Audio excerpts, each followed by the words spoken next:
Hey y'all, Third Eye Bell in the house. Blessings to you all. Welcome to my channel. I am Third Eye Bell, some call me Jamila. I am a professional muse. I am an intuitive healer, high priestess, elemental witch, spiritualist, whatever you want to call me. But I am here for a higher purpose, and that is to give you a new perspective, a different perspective on living life, what could be, what could not be. And on Wednesdays, I go live on my other platforms, IG and FB. And it's called really Wednesday Wisdom. I don't do a lot of editing, so you're going to hear a little bit of traffic in the background. I'm going to set up a room where this could be more quiet. I'm still working on that as I am new to this platform, so please bear with me. I hope my microphone is clear, that it's working okay. I believe it is.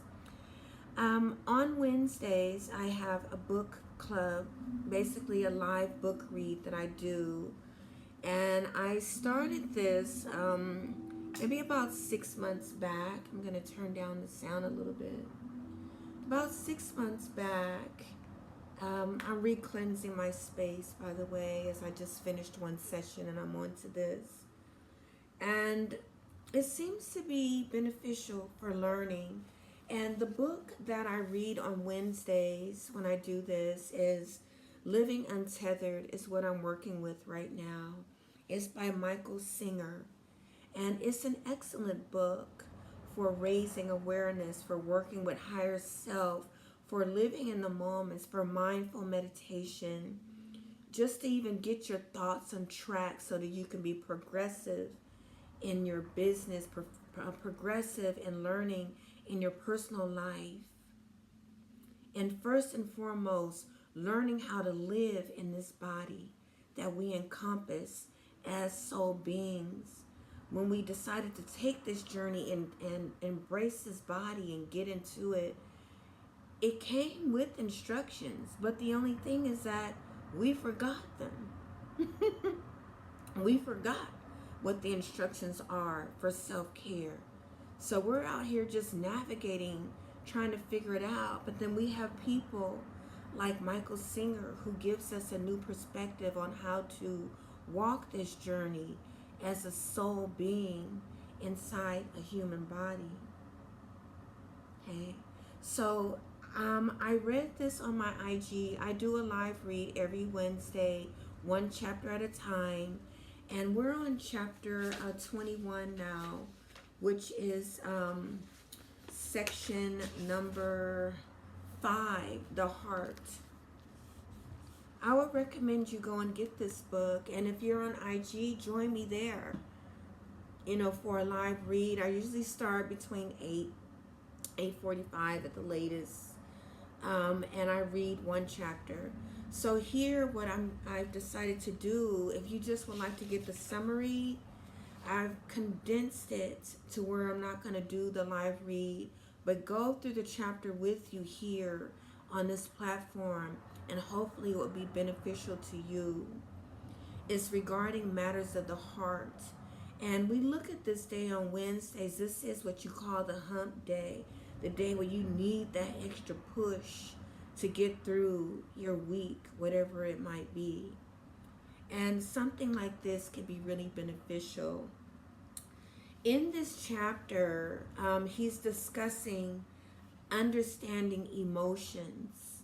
What are our emotions like? Before I get started, I'm a tarot puller. For those who do not know me, like I said, I'm Third Eye Bell. Some call me Jamila, reintroducing myself. And I pull tarot. And I use tarot as I would the Bible. I started with tarot using the Bible. And then I expanded as I enjoy the cards. I enjoy playing with cards. And I found that I would receive the messages the same as I would in the Bible. So this is what I use by my choice. So before I start, and I'm calling upon my spirit guides to be with me during this session as well, though I am recording, I still work with Holy Spirit and the oneness of God, giving thanks and gratitude for the all. I give thanks for being here. I thank you for watching, and I hope that this can help you. I always say, if I can help one person see something a little different or brighten up your day, give you a new perspective, a new way of thinking to help you to just get through those trying times, that I did my job here on planet Earth. And that is why I am here to serve you in this capacity, in this platform. You know, being a professional muse is quite different. It's quite interesting. I've been a muse my whole entire life, but now I get paid monetarily to do this, and it's such joy. I get such joy out of watching people thrive, out of watching you have a project that is successful and complete, and you feel good about it simply because you heard another perspective, another voice recommending that, hey, maybe you could try it this way. Or maybe it's not what you think, because what you're thinking and what you're telling me that you're thinking, I see it differently. You know, just those little words of encouragement. It may not even always feel good, because the words that I may express, like when I work with the pastors, which I do, you know, before their sermon, the truth sometimes hurts, and I have to advise them, go back to God, go back to source. You know the answer. You know what is ailing you. And this energy is resonating out through the congregation, and the congregation cannot thrive if you are not complete and whole in self. Okay? And I give advice like that to pastors. Okay, so that's who I am. And I thank you. I thank you all for listening. So I'm going to pull a card to start this session, and we're going to go ahead and summarize and give you some information on understanding and overstanding emotions, matters of the heart. Okay, so let's see what energy is going to be flowing with us on this Wednesday. And it's a full moon. Write your intentions. Get a brown piece of paper. Write out what no longer serves you, what you want to remove, and go out and burn it on a full moon. Just a quick witchy tip. Quick esoteric tip, as I am an alchemist. You know, I wish people didn't use the word witch in such a negative way, because we're not negative. We're not trying to be. Some are. I'm not. You know, and you'll see as you get to know me who I am if you stay with me. Let's see. Okay.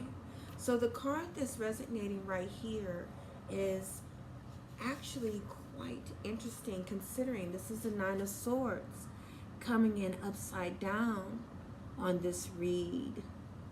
How the thoughts that were once distorted and emotions that were once there in this card of chaos, you see the chaos that's going up when it's upright, is coming upside down. So this storm is not as bad as you think it is. It really isn't.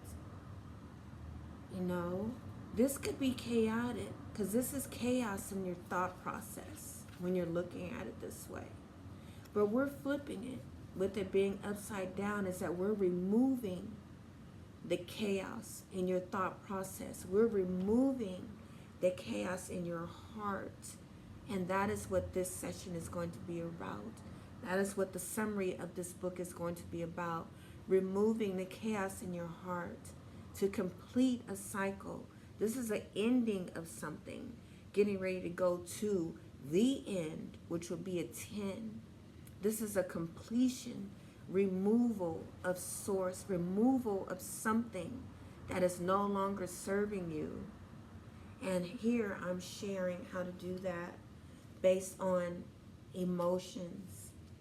So let me summarize this book. I'm going to get my glasses, this chapter for you.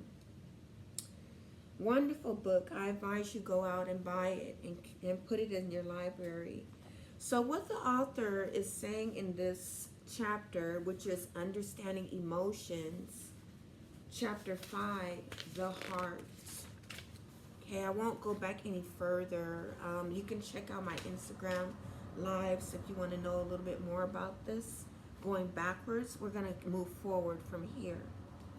So in this chapter, what the author is saying is this, that the thoughts being created by the mind can be very uncomfortable.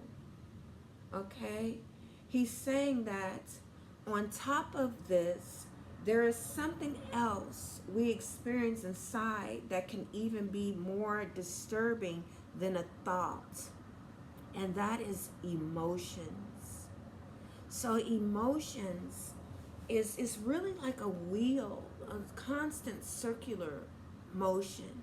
You have a thought, then you're going to feel a certain kind of way and get an emotion through the heart of that thought that you're thinking about.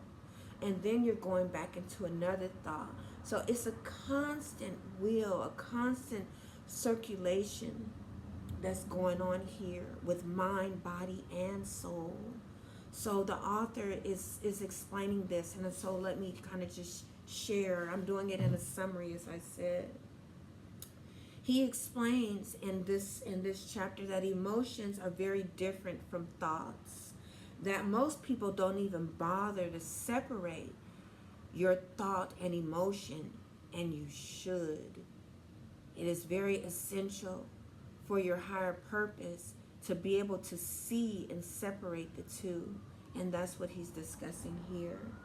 He then goes on to say, the combination of your thoughts and emotions, it's an alarm, please excuse it. Like I said, it's a little noisy here. Let it go by. I can see the lights behind me. He's then going on to say, the combination of your thoughts and emotions make up what is called your psyche.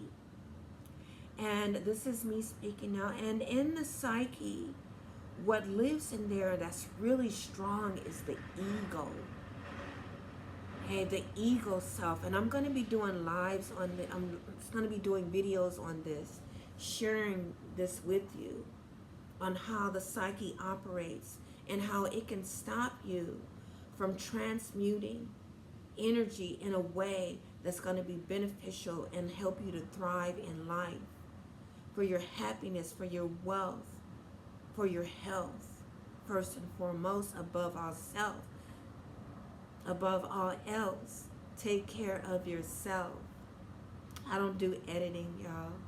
So I'm gonna make mistakes. You're not gonna see a bunch of clips where I start over. I don't have the energy for that. I don't want to do that. I'm just me. I want to keep it raw and uncut. So I make an error. Oh well, that's it. I have no time for all of that stuff. We're moving energy here. We're moving. It's a new world and it's going quick. So he's talking about that the psyche is completely distinct from your physical body. The psyche is the non-physical world going on inside of you. Okay? Thoughts, feelings, emotions, so to speak. He then is speaking about seeing the difference between your thoughts and emotions and how important it is to do so, to separate the two if possible. And he's using an example by saying that if you're asking to point out your thoughts, you're not going to point to your foot as your thoughts. You're going to point to your mind, your head as your thoughts. And then he's saying, on the other hand, if you are asked to point out your emotions, you would then point to your heart for emotions. So he's explaining how your emotions come from the heart. Okay? They come from the heart. He then goes to say emotions are generated by the heart, which is what I'm sharing with you. He says, not just nice emotions are generated by the heart. All emotions are generated by the heart. And if someone does something to you that hurts you or makes you jealous or feel turmoil, you feel it in your heart, he's explaining. Okay, and he's not referring to the physical heart here. You know, he's referring to the spiritual heart is really what they call it, is what it is. You know, this outside yourself, your higher self. So he's going on to explain in here. He says this: you're always having inner feelings, but you don't notice them until they change. So what he's communicating is that we have feelings all the time, we have emotions all the time, but we don't notice them until there is a shift. Something happens to make that emotion change, be it good or bad. Whether someone that hurts you, that makes it shift, or someone shows you deep love and affection, that makes it shift. Okay, so he's explaining that in this chapter. He then says, go ahead and think about something loving. Say something like, my heart has wings. You know, when you think about your heart having wings, it's fluttering, it's flying, it's feeling good. You're up here. And this is where you start to raise your vibration, raise your consciousness level, and have the ability to make things happen for you the way you choose them to happen. Okay? He then says, when he's talking about imagining that my heart has wings, that all of a sudden you'll get a burst of emotional energy and your heart races, and that is where you get your inspiration. This is where you get your spark, your drive, because your heart is fluttering. And that flutter is filled with love, which is what we want to thrive for. He then goes and he speaks about the goal of this journey that we are taking together is not to change your thoughts or emotions. It is for you to stay seated in the seat of self. Okay? Now, let me explain. When you're staying seated in the seat of self, that is grounding yourself.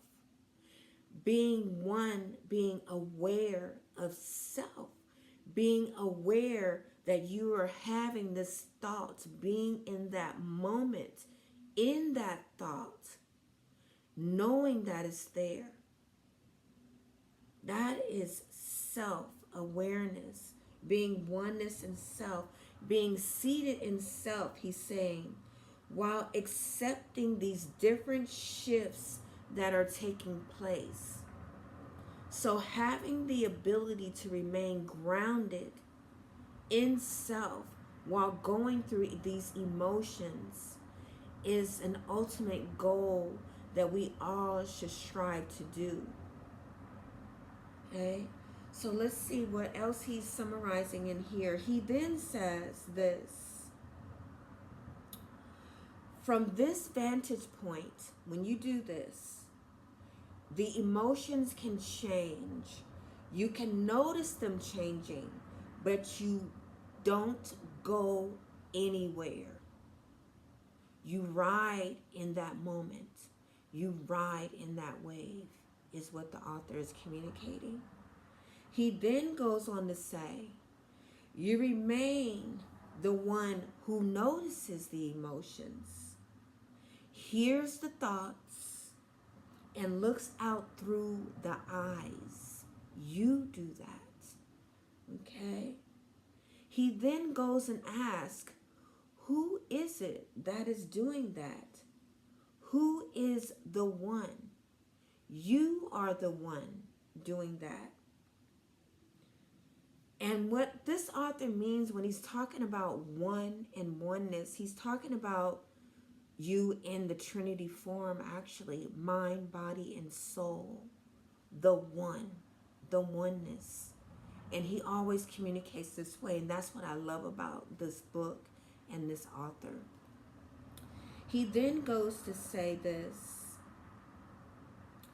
there is no spirituality anywhere except in the seat of self.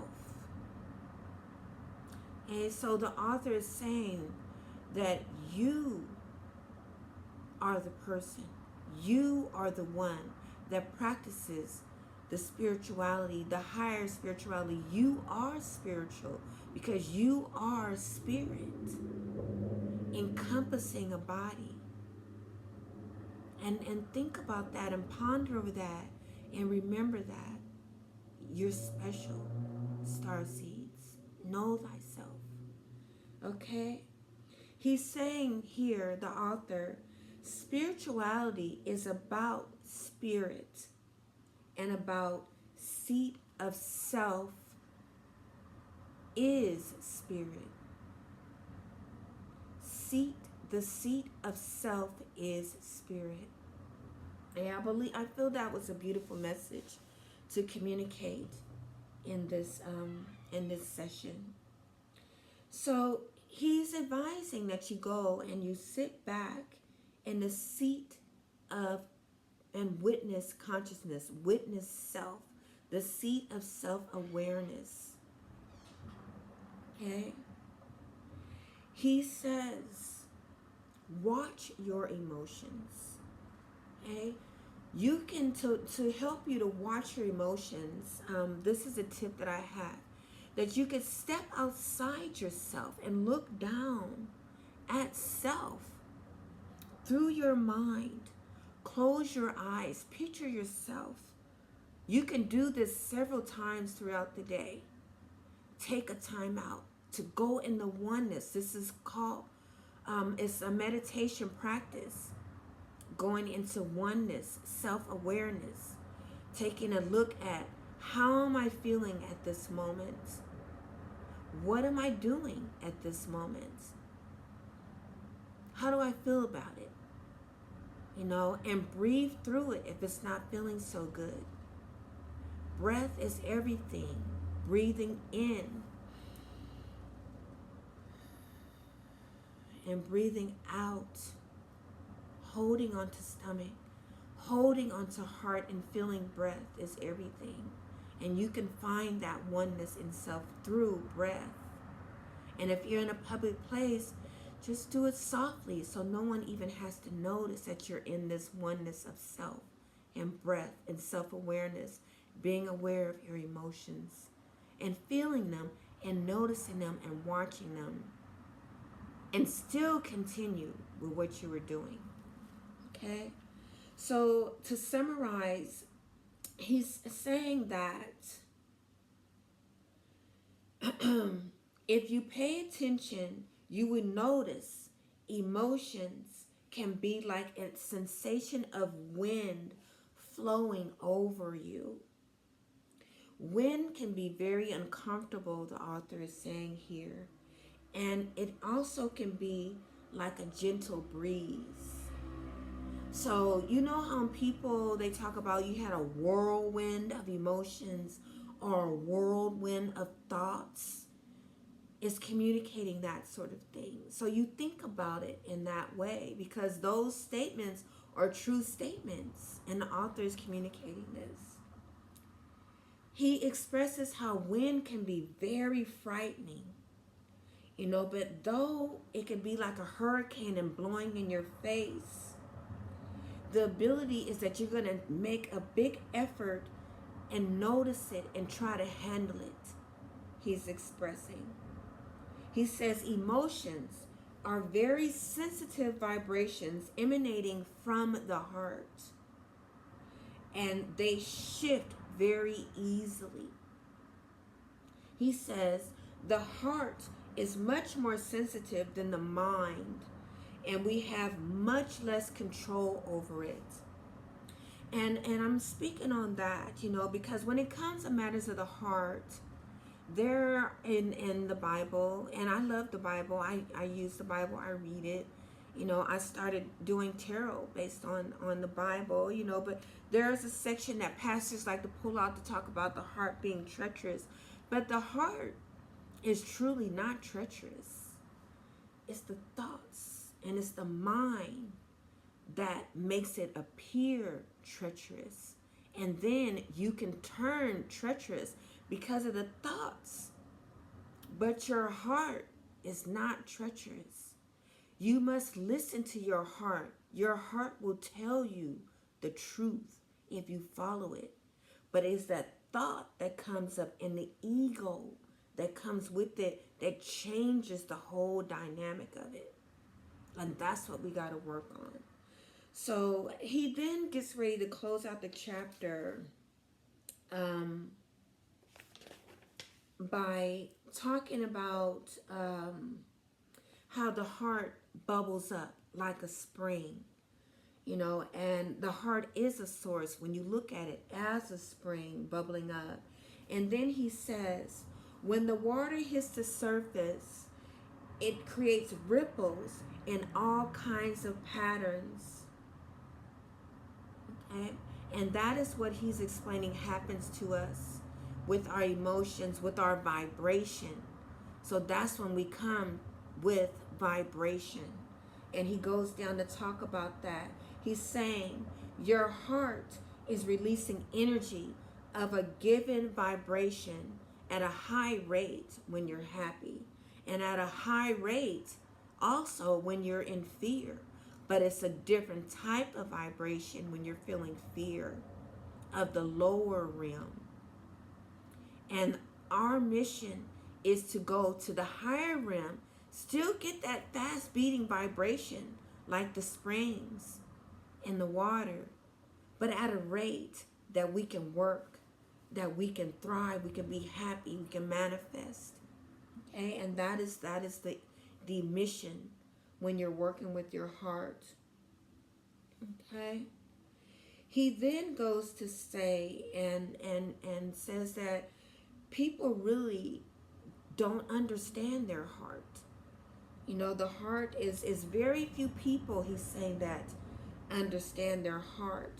And he's talking about this, that many intellectuals, business people, public figures, those that have to be out there, but a lot of the intellectuals, they suppress their feelings in the heart because it's much too sensitive and reactive. So they'll rather just work with their mind. So they push the heart to the side and just stick with their mind, a lot of the intellectuals, because it's too uncomfortable to have that emotion, he's saying. And he says a lot of times it's because you don't want to feel the hurt. You don't want to face the hurt as an intellectual. It'll make you feel like you're feeling weak. But I'm here to tell you, as an intellectual, it's not going to make you weak to work through your heart. It's going to make you stronger, because now you're going to be able to know empathy, feel sympathy, see another way, see the big picture through your heart when you are making decisions, including business decisions. And there's a way to do it, and you can work through your heart to do it.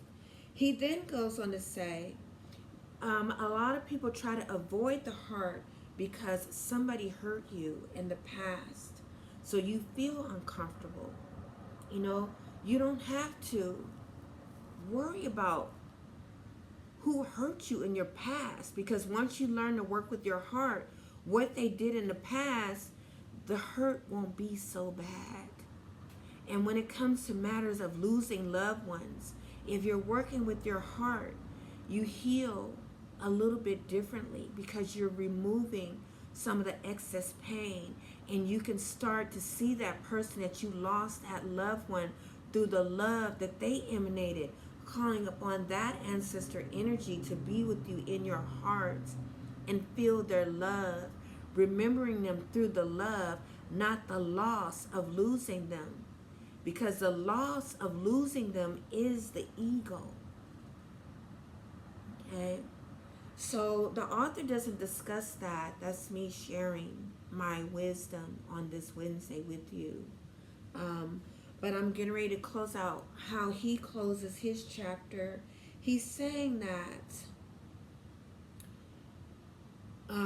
instead of always saying something like, when someone hurts you, I'm not going to put up with this, who do you think you are talking to me that way? He's talking about the negative spectrum. He's saying, when someone makes you upset like that, look at it from a different perspective through the heart and in your consciousness. And perhaps just take a moment and just pause, be one with the awareness that you know that someone is making you upset, he's saying. He's saying don't try to change it, and if you could stop it, you could. But if it's going to happen and it's going to go on, something bad, they're going to hurt your feelings, just be in the awareness of it, with the heart. And that way you get a rational mind, a rational thought process out of that experience. All right? He then says, on the other hand, I'm reading, when the emotions are unpleasant, once again, you may try to change the inner experience by letting your thoughts distract you from what is happening in your heart. He says, the mind becomes a place the soul goes to hide from the heart. And we want to work on that. You don't always want to have your mind control your heart. The goal is to be oneness, to be one with it, self-awareness with it together. And you'll have a whole different thought process if you start to try to practice oneness, being in the now moment, and emotions, and seeing the emotions once again. Okay? He's basically closing by saying what I just said. To transcend this tendency to hide in either your heart or your mind, simply realize that it is always the same conscious awareness experiencing what is going on inside of you. Okay? So I really did want to come here and share that. Be aware of what's going on inside you. Be aware of how you're feeling. If you need to write it down, write it on paper. On the moon cycles, this is a great way for me to release things that are bothering me, because I don't want to have those feelings. I may have to do this same intention on releasing on a certain feeling more than once. It doesn't happen overnight. It takes a moment to retrain your thoughts. It takes a moment to recognize what the true feelings are in your heart and be aware of that connectedness, that oneness, the togetherness, connecting as one. So I want to say once again, happy full moon, y'all. Go out. This is night number 2 of the full moon. Set an intention and burn it. Go into prayer and meditation. For me, every morning I've been getting up and I've been listening to gospel music because of the energy of knowing higher purpose and higher self. And yes, that is how I practice my spirituality. Even being a high priestess, I love to listen to gospel music when I am going through prayer, meditation, and change. I baptize myself every full moon. I rebaptize myself. And I do love the Lord. I love my Creator. I am grateful for the one that has brought me here to be here and experience this path, this journey. My higher self. I love myself. I am a goddess made in God's image, as you are a God made in God's image. Know thyself. Be one. One with God. One with universe. One with nature. I love you all. And I ask you all to please join me again. Come and visit. And if you like this video, please like and subscribe. And if you want to know when I come on, generally it's going to be 2 or 3 days out of a week, really Tuesdays and Wednesdays, maybe a little more depending on what's going on. But I'm here to share with you. I'm an open book. I'm here to share my journey with you, my truth. And I always say, go and do research. You know, research everything I say. And you'll find that what I say resonates with you, and it may not. You may be like, you crazy gone lady. You know, I'm a croon, and I'm here to say, I'm here for the long haul, and I love you. Peace. Go do great things. Let's see what our closing card is to say goodnight with, and I'm going to be out. All right. Here is our Knight of Cups that we are closing with. Move through love. Love is waiting for you as you are loved. This is the heart, matters of the heart, the emotions, movement within those emotions. Okay, you see the man? He's over here patiently waiting. Be gentle with yourself and love yourself, because you are magical, you are wonderful, you are amazing, and you are loved. Okay? Peace and blessings. Good night.